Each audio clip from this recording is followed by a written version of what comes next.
नमस्कार दोस्तों।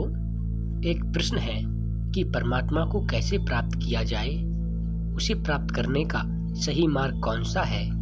अगर आप लोग नहीं जानते कि परमात्मा प्राप्ति का सही मार्ग कौन सा है, तो आइए इस वीडियो में हम इस बात को विस्तार से जानेंगे कि परमात्मा को कैसे प्राप्त किया जाए। परमात्मा प्राप्ति का अद्भुत मार्ग वही है जो आत्मा को उसके मूल स्रोत परमात्मा से जोड़ दे।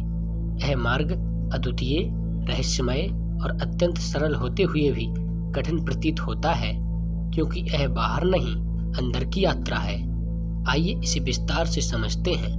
परमात्मा प्राप्ति के अद्भुत मार्ग का सार। सबसे पहले आत्मबोध यानी स्वयं की पहचान करो। पहले जानो तुम कौन हो, फिर जानो परमात्मा कौन है। परमात्मा को जानने का पहला चरण है आत्मा का बोध। यह जानना कि मैं शरीर नहीं आत्मा हूँ। आत्मा अविनाशी, शुद्ध, बुद्ध और साक्षी है। जब यह बोध होता है कि हम कोई सीमित प्राणी नहीं बल्कि अनंत चैतन्य हैं, भीतर से परमात्मा की अनुभूति आरंभ होती है। दूसरा, मन की शुद्धि और निग्रह। मन ही बंधन है और मन ही मुक्ति। परमात्मा मन से परे है, इसलिए मन की शुद्धि अनिवार्य है। इसके लिए अपनाएं सत्संग, सच्चे गुरु या ग्रंथों का संग, वैराग्य, इंद्रिय सुखों से अनासक्ति, एकाग्रता, चित्त को बाहर से हटाकर भीतर केंद्रित करना, फिर सच्चे गुरु की कृपा। गुरु बिन ज्ञान न उपजे, गुरु बिन मिटे न मोहि, संत कबीर कहते हैं। एक साक्षात आत्मज्ञानी गुरु ही शिष्य को परमात्मा से जोड़ सकता है। गुरु आपको कोई नई चीज नहीं देते, बल्कि आपका पर्दा हटा देते हैं, जिससे आत्मा का प्रकाश प्रकट हो जाता है। फिर अपनाओ ध्यान या समाधि। जहाँ मन शून्य हो वहीं परमात्मा प्रकट होता है। ध्यान के माध्यम से मन मौन होता है और आत्मा की चेतना प्रकट होती है। नियमित ध्यान से एक स्थिति आती है जब शरीर का बोध मिटता है, विचार शून्य होते हैं, अहंकार का लोप होता है। उस क्षण आत्मा और परमात्मा एक हो जाते हैं। यही है समाधि या परमात्मा का साक्षात्कार। फिर पांचवा, नाम जप या मंत्र साधना।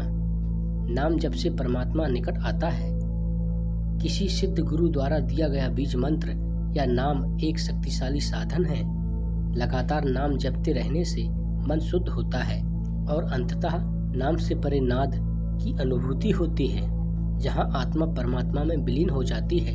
छठवां, प्रेम और समर्पण। प्रेम पंथ सबसे न्यारा है। जिनके लिए ध्यान कठिन है, उनके लिए प्रेम भक्ति श्रेष्ठ मार्ग है।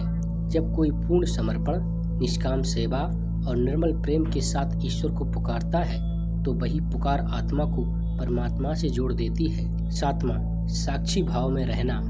जो कुछ भी घट रहा है बस देखो, पर उससे जुड़ो मत। साक्षी भाव का अभ्यास आपको धीरे धीरे अहंकार, इच्छा और द्वंद्वों से मुक्त करता है। आप बाहर के दृश्य और भीतर के विचारों से अलग हो जाते हैं और तब आप जान जाते हैं कि आप स्वयं परमात्मा हैं। इस सारे वृत्तांत का एक ही निष्कर्ष है, परमात्मा कोई वस्तु नहीं है जिसे बाहर खोजा जाए।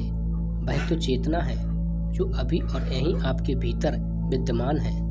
अद्भुत मार्ग यही है।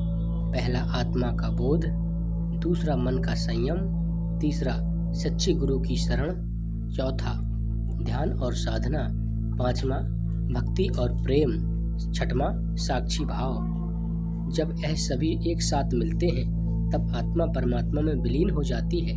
यही है मोक्ष, यही है परमात्मा की प्राप्ति।